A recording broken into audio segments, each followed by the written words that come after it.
दोस्तों, आज की कहानी शुरू होती है एक रहस्यमयी घटना से। एक रात आसमान में अजीब हरी रोशनी फैलती है और अगली सुबह पूरी दुनिया बदल चुकी होती है। शहर खाली, सड़कें सूनी, कोई इंसान नहीं। लेकिन इस वीरान दुनिया में एक युवक अभी भी जिंदा था। उसका नाम था किरण। पिछले 2 सालों से वह शहर दर शहर भटक रहा था, इस उम्मीद में कि शायद उसे कोई और मिल जाए। वो हर जगह लिखता, मैं जिंदा हूं, अगर कोई सुन रहा है तो जवाब दो। लेकिन कोई जवाब नहीं मिलता। आखिर वह अपने पुराने शहर लौट आता है। घर टूटा फूटा, बिजली बंद, पानी मुश्किल से। वो सोचता है, जब दुनिया खाली है तो अब नियम किसके लिए। वो शहर के सबसे बड़े बंगले में रहने लगता है। मॉल से कपड़े, लाइब्रेरी से किताबें और सिनेमा हॉल में अकेले फिल्में देखना, यही उसकी दिनचर्या बन जाती है। लेकिन धीरे धीरे अकेलापन उसे तोड़ने लगता है। वो खिलौनों से बात करता, खाली कुर्सियों पर प्लेटें सजाकर खाना खाता, जैसे कोई साथ हो। एक दिन वह रेडियो टावर पर जाकर फिर से संदेश भेजता है और अचानक जवाब आता है, अगर कोई सुन रहा है, मैं उत्तर दिशा के पुराने स्टेशन पर हूं। किरण तुरंत निकल पड़ता है।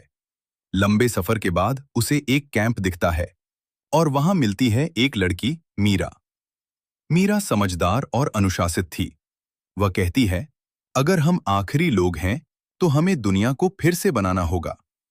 पहले किरण हंस देता है, लेकिन धीरे धीरे दोनों साथ काम करने लगते हैं। खेती शुरू करते हैं, पानी ठीक करते हैं और नई जिंदगी बनाने लगते हैं।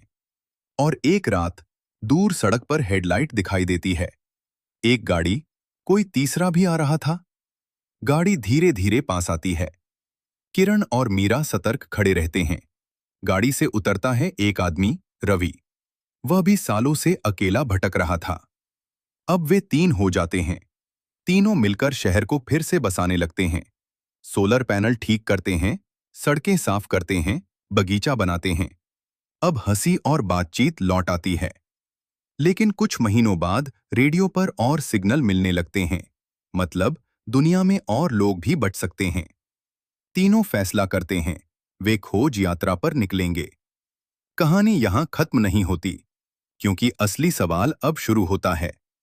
क्या वे और लोगों को ढूंढ पाएंगे, या दुनिया में कोई नया खतरा उनका इंतजार कर रहा है। दोस्तों, अब कहानी वहीं से शुरू होती है जहां किरण, मीरा और रवि को रेडियो पर नए सिग्नल मिलने लगे थे। इसका मतलब साफ था, दुनिया में और लोग भी जिंदा हो सकते थे। तीनों ने तय किया कि वे खोज यात्रा पर निकलेंगे। उन्होंने एक मजबूत गाड़ी तैयार की। उसमें खाना, पानी, औजार और रेडियो उपकरण भर लिए और निकल पड़े। कई दिन सफर करते हुए वे सुनसान शहरों से गुजरे। कहीं टूटी इमारतें, कहीं खाली गांव, हर जगह बस खामोशी। एक शाम उन्हें दूर एक पुराना औद्योगिक क्षेत्र दिखा, जहां कुछ लाइट जल रही थीं। वे सावधानी से अंदर गए और वहां उन्हें मिले कुछ लोग, लगभग 8 से 10 बचे हुए इंसान। उनका एक छोटा समूह था जो मिलकर बिजली बना रहा था और खेती कर रहा था। उनके नेता का नाम था सुरेश। सुरेश ने बताया, हमने सोचा था कि हम ही आखिरी लोग हैं। अब सब मिलकर रहने लगे। शहर में फिर से हलचल आने लगी। बच्चों की आवाजें नहीं थीं, लेकिन उम्मीद जरूर लौट आई थी। लेकिन कुछ दिनों बाद एक नई समस्या सामने आई। पास के इलाके में अजीब आवाजें सुनाई देने लगीं और कुछ सामान गायब होने लगा। जांच करने पर पता चला, एक और समूह था, लेकिन वे दोस्ताना नहीं थे। वे संसाधनों पर कब्जा करना चाहते थे। अब किरण और उसके दोस्तों के सामने चुनौती थी, लड़ाई करें या शांति से समझौता करें। मीरा ने बातचीत का रास्ता सुझाया। रवि सतर्क था और किरण ने फैसला लिया, वे पहले बात करेंगे। दोनों समूह मिले, तनाव भरा माहौल। लेकिन बातचीत से समाधान निकल आया। संसाधन बांट लिए गए, मिलकर काम करने का फैसला हुआ।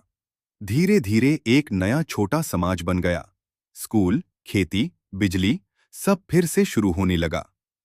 और कहानी यहाँ एक उम्मीद के साथ रुकती है, क्योंकि अब सवाल ये नहीं था कि कौन बचा है, बल्कि ये था कि क्या इंसानियत फिर से बेहतर दुनिया बना पाएगी।